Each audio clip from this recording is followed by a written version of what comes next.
Al inicio del año 2020 y hasta estas alturas de 2022, el mundo se vio azotado por toda una pandemia que llevó la moraleja de no comer lo que te encuentras a un nuevo nivel.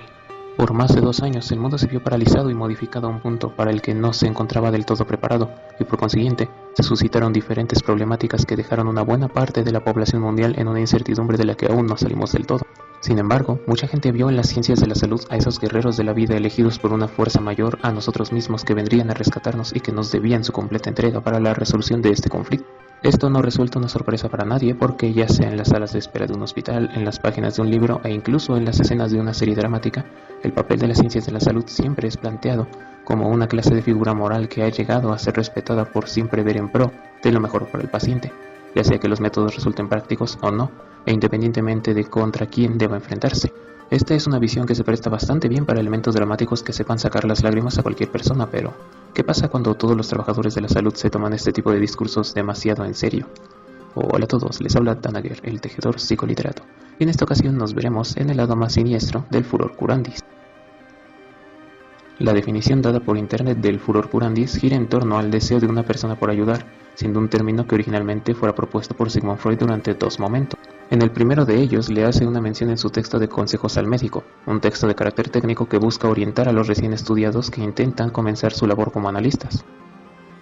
Dentro de este texto se advierte sobre la diferencia entre la psicoterapia y la medicina y la cirugía, ya que mientras el cirujano puede darse el lujo de mantener todos los sentimientos y pensamientos ajenos a la tarea en cuestión alejados, el terapeuta trabaja más que nada en medio de toda clase de sentimientos, pensamientos y afectos, teniendo que exponerse en ellos constantemente, ya que de lo contrario, el psicoanálisis no sería más que una conversación teórica. La problemática al meterse con todo esto es que al escuchar la narrativa del paciente, uno corre el riesgo de involucrar los propios pensamientos y sentimientos dentro del tratamiento, lo que puede despertar lo que Freud llama furor curandis, siendo este el deseo de ayudar, consolar o guiar al paciente por una dirección correcta a propio criterio del analista. Años después, en su esquema del psicoanálisis, vuelve a tocar este tema cuando se habla de la función del analista, y es que al estar en una posición en la que el paciente nos revela todos sus pensamientos conscientes e inconscientes, nos encontramos en la posibilidad de aprovechar la transferencia y utilizarla para manipularlo de una forma paternalista, en la que lleguemos a guiarlo y aconsejarlo por el camino que nosotros creamos conveniente.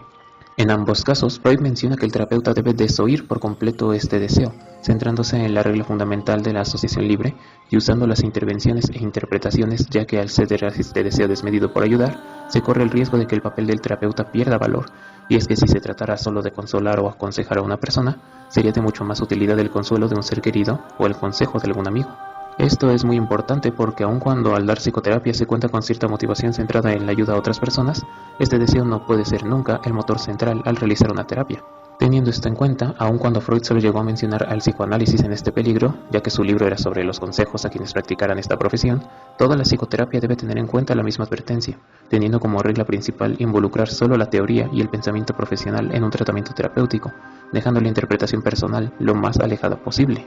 Esto suena bastante lógico en la psicoterapia, pero ¿por qué incluir esto en todas las ciencias de la salud? A final de cuentas, incluso en internet se muestran muy pocas menciones negativas al furor curandis en otras disciplinas ajenas a las psicológicas. El motivo es bastante simple y tiene que ver con la demanda. Cuando una persona sufre de algún malestar físico, mental o emocional, es normal que tenga el deseo de eliminarlo lo antes posible y por lo general esto lleva a que se busque la ayuda de especialistas con el objetivo de eliminar esto lo más rápido posible. Teniendo esto en cuenta, no es sorpresa para nadie que mucha gente se aproveche de la necesidad por dejar de sufrir y utilice cierta lógica para crear remedios que se apoyen en los defectos de las mismas ciencias de la salud, apoyándose justo en los errores o problemas que puedan llegar a tener.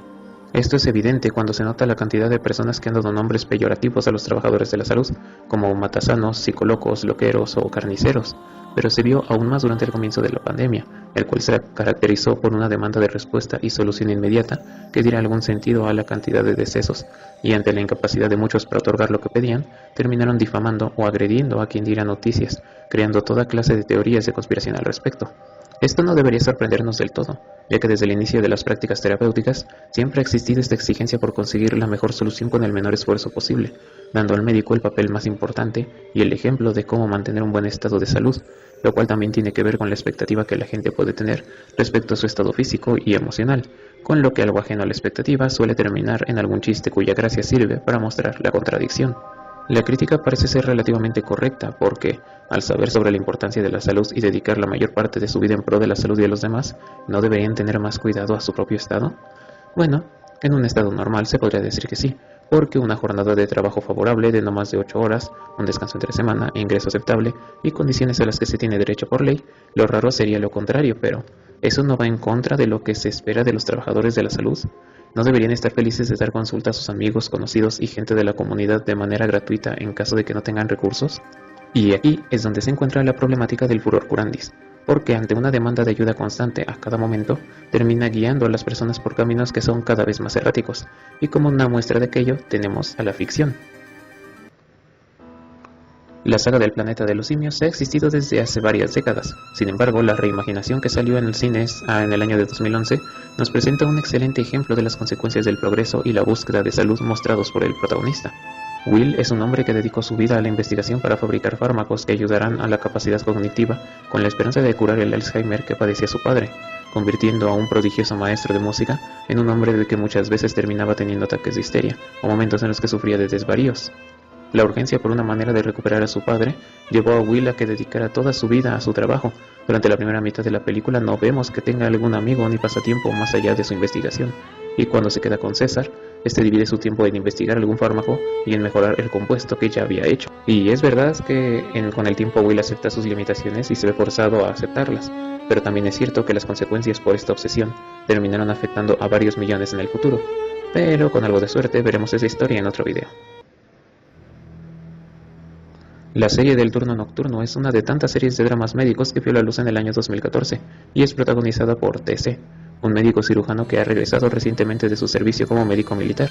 En un principio se nos presenta como un médico carismático que cuenta con métodos poco ortodoxos, pero que resultan muy efectivos para toda clase de problemas, siendo la primera mitad de la temporada una continua exposición de todas las habilidades que tuvo que adquirir en el campo de batalla, en donde en la mayoría de ocasiones no se contaba con los materiales adecuados. Sin embargo, durante la segunda mitad de esta temporada se va mostrando a dónde llevaba esta necesidad insana de salvar vidas, poniendo como un ejemplo la obsesión de salvar la pierna de un amigo suyo, cosa que lo termina poniendo en un estado de constante angustia, que fue aumentando conforme siguientes casos le mostraban cómo a veces todos sus esfuerzos no eran suficientes. Aquí se puede ver que, si bien era un doctor excelente, su obsesión por llevar todos sus casos a buen recaudo lo llevaban a relaciones complicadas con sus superiores y amigos, eliminando la posibilidad de una relación sentimental sana y con una falta de cuidado a su propia vida, llegando a un extremo cuando notó a una víctima de un accidente que perdía sangre a gran velocidad y como deseaba salvar a todos los que estaban involucrados, le pareció sencillo donar su propia sangre hasta que llegara la ambulancia.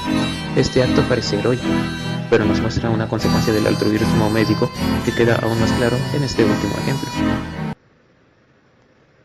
La doctora Rose Cotter tuvo una infancia muy inestable, teniendo que lidiar con una madre mentalmente inestable que terminó llevando a su autodestrucción mientras la misma Rose no podía hacer más que mirar el descenso a la locura de su propia madre.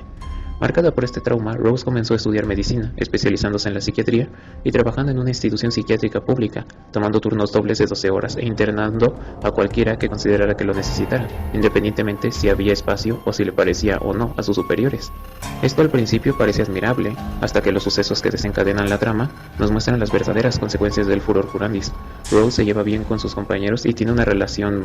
estable, pero trabaja demasiado. No tiene una relación muy buena con su hermana, y a lo largo de la película nos va mostrando cómo sus seres queridos desconfiaban de ella por sus jornadas tan largas de trabajo y por todo lo complicado de su pasado, lo que solo sirvió para meterla en un problema que fue en peor hasta la inevitable conclusión de la película. Y aquí es donde vemos lo que termina reflejando el altruismo desmedido, que es provocado por el furor curandis, un autodesprecio que termina afectando la salud física y mental, y aun cuando por lo general las apariencias muestran a aquellas personas como gente respetable y digna de admirar, al final podemos ver la realidad en sus vidas, siendo duras y vacías producto de la constante demanda de dar más y más.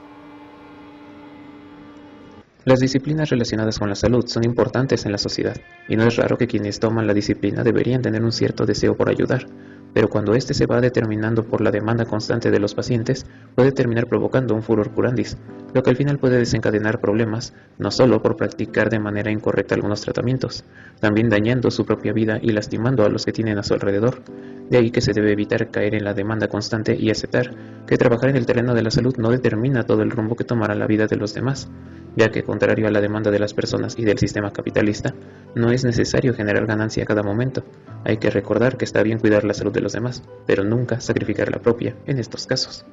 Y con esta reflexión terminamos el video de Tejedor Psico. Espero que les haya gustado. La verdad es que el tema es bastante importante y es curioso el poco trabajo que se tiene de este concepto en áreas diferentes a la psicología, por lo que quise ampliarlo un poco más en el área de la salud. Quizá retome materiales citados para otros trabajos, pero eso ya será en otro momento. Por ahora pueden dejar sus opiniones al respecto en la caja de comentarios, y si les gustó el video, saben que pueden darle like del mismo modo en que pueden dejar su dislike y comentar en lo que no les parezca del video o lo que consideren que pueda mejorar desde su perspectiva.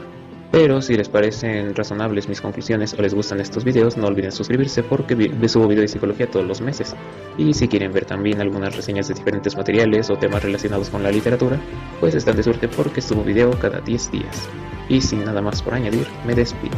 Les habló Donager, el tejedor psicoliterato, y nos estaremos viendo en un próximo video. Adiós.